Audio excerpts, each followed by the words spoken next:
Media report, अपना देश अपनी खबर। हमारी मांगे जिंदाबाद जिंदाबाद जिंदाबाद, हमारी मांगे पूरी करो पूरी करो पूरी करो। 13 मई का समझौता लागू करो लागू करो लागू करो। 13 मई का समझौता लागू करो लागू करो लागू करो।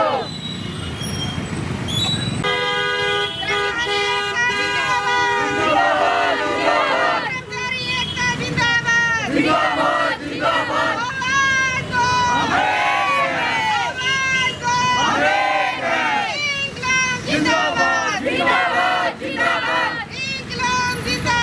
जिंदाबाद जिंदाबाद, हरियाणा सरकार मुर्दाबाद मुर्दाबाद मुर्दाबाद, हरियाणा सरकार मुर्दाबाद मुर्दाबाद मुर्दाबाद। नमस्कार, मीडिया रिपोर्ट देख रहे हैं आप और इस वक्त हम खरखोदा के दिल्ली चौक पर मौजूद हैं और ये जो जगह है इसका भी मैं बता देता हूँ। ये नगर पालिका का गेट है जिसको लाखों रुपए की लागत से बनाया गया है और इस गेट पर बैठे ये स्वच्छता के योद्धा मेरे पीछे आप देख रहे होंगे, जो सफाई कर्मी है ये बैठे हुए हैं हड़ताल पर। और उस पर जो इन्होंने बैनर लगाया उस पर लिखा हुआ है कि अनिश्चितकाल हड़ताल रहेगी। ये नगर पालिका कर्मचारी संघ द्वारा ये हड़ताल की गई है। पहले तो ये जानेंगे कि 13 मई 2026 का जो समझौता हुआ था वो किसके बीच और इन लोगों के बीच में हुआ था। किस मंत्री ने, किस विधायक ने या किस विभाग ने इनको वो न्योता दिया था कि आपके ये सारे काम कर दिए जाएंगे, आप हड़ताल पर नहीं बैठेंगे, आप वहां से उठ जाइए। इसके बारे में जानेंगे। और दूसरा ये है कि राज्यव्यापी जब हड़तालें होती हैं तो वो अपने हक में फैसला लेकर ही उठती हैं। इन लोगों ने जो अभी नारेबाजी की थी, हरियाणा सरकार को मुर्दाबाद कहा था, कहीं ना कहीं इनके मन में वो रोष है क्योंकि पूरा देश आज जहां स्वतंत्रता दिवस की धूमधाम से कार्यक्रमों में मौजूद है, ये लोग यहाँ धरने पर बैठे हुए हैं। कोई ना कोई वजह तो जरूर होगी। सोनू भाई, क्या कहेंगे, जहाँ आप बैठे हैं धरने पर क्या वजह है उसकी?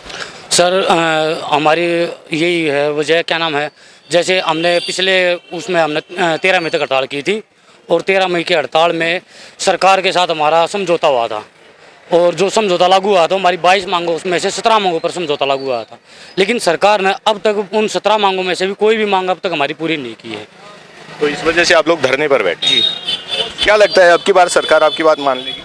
सर, हम अपने धरने पर बैठे हैं और सरकार से ये कहना चाह रहे हैं कि जैसे आज हमारा 15 अगस्त का दिन है और जो मंत्री हैं, बाकी जो अधिकारी कर्मचारी हैं वे अपना काम कर रहे हैं और हमारे जो कर्मचारी है ये अपने धरने पर बैठे। लेकिन हमारे धरने पर से हमको कोई भी अब तक इस 15 अगस्त के अवसर पर हमें बुलाने नहीं आया।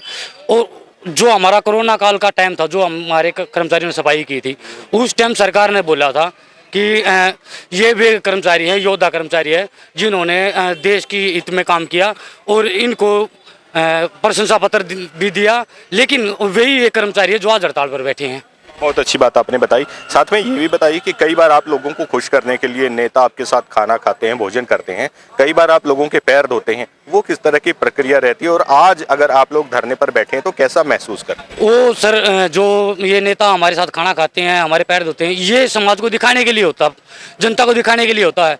आप लोग खुद ही देख रहे हो, जो ये हमारे साथ खाना खाते हैं उसमें और आज के समय में कितना फ़र्क है। क्यों? अगर ये हमारे साथ खाना खाने की बजाय ये हमारे कर्मचारियों को ठेका प्रथा बंद कर दे, जो पेरोल के कर्मचारियों को पक्का कर दे, तो हमें इनके साथ खाना खाने की जरूरत नहीं, हम अपना खाना अपने यहाँ ही खा लेंगे। लेकिन सरकार क्या करती है, ये जो भी सिस्टम है जो आम जनता को दिखाती है कि हम कर्मचारी के हित में कितने हैं, लेकिन सरकार कर्मचारी के हित में बिल्कुल भी नहीं है। क्या लगता है आज आपको कोई मनाने आएगा? अभी तक तो कोई ऐसा नहीं है सर। आप क्या कहेंगे इसके बारे में, जिस तरह से हड़ताल में शामिल हैं और ये कई दिनों से ये सब चल रहा है, तो इसको लेकर क्या कहेंगे? ये हमारी 1 मई से 13 मई तक का हड़ताल थी। पिछले महीने भी हमने अपने नगर पालिका बैनर के नीचे हड़ताल की। 13 मई को हमारा समझौता हुआ था।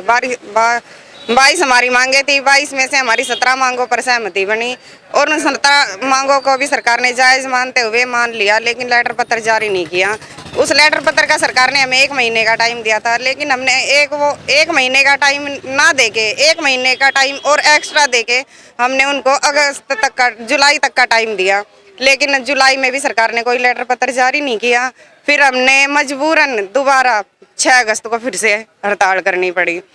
ये सरकार यही चाह रही है, सरकार की मंशा यही है, रोड जाम जनता को परेशानी हो, ये भी आम जनता को परेशानी हो रही, इसमें हमारा कोई कसूर नहीं है, ये सब सरकार का कसूर है, क्योंकि सरकार यही चाह रही है कि गंदगी फैले, महामारी फैले, जनता को परेशानी हो। जनता के साथ साथ हमें भी सरकार ने परेशान करके रख रखा है। बार बार यही सरकार आश्वासन दे देती है झूठे, और फिर हमारी कल फिर मीटिंग हुई थी। कल फिर सरकार ने साफ शब्दों में मना कर दिया, ना तो ठेका प्रथा खत्म होगी और ना ही किसी को भी पक्का किया जाएगा। लेकिन उसका जवाब देते हुए हमारे सारे कर्मचारियों ने, सारे हमारे स्टेट के जो भी थे, सब ने यही बोला कि अब ये हड़ताल अनिश्चित काल में बदल जाएगी, लेकिन जिसका कोई टाइम नहीं होगा। इसका मतलब है कि जब तक हमारी मांगे पूरी नहीं होगी, जब तक ये हड़ताल चलती रहेगी, खत्म नहीं होगी। स्वच्छता के इन योद्धाओं ने बड़ा संदेश दिया है कि अब की बार जो ये हड़ताल चलेगी, जब तक इनकी मांगे पूरी नहीं होंगी तब तक ये हड़ताल खत्म नहीं की जाएगी। और 17 मांगे इनकी मान ली गई थी, लेकिन उनको लागू नहीं किया गया था। उनके लिए जो जारी पत्र होते हैं वो नहीं दिया गया था, जिसके लिए ये लोग फिर से हड़ताल पर बैठे थे। कुल मिलाकर 22 मांगे इनकी थी, जिनमें से 17 मांगों पर समझौता हो गया था और उनको मान लिया गया था, लेकिन वही समस्या फिर से खड़ी हो गई है। अब देखना ये होगा कि स्वच्छता के इन योद्धाओं की मांग को कब तक माना जाता है। आप देखते रहिए मीडिया रिपोर्ट। मीडिया रिपोर्ट पर खबरों से जुड़े रहने के लिए चैनल को सब्सक्राइब करें और देखते रहें मीडिया रिपोर्ट।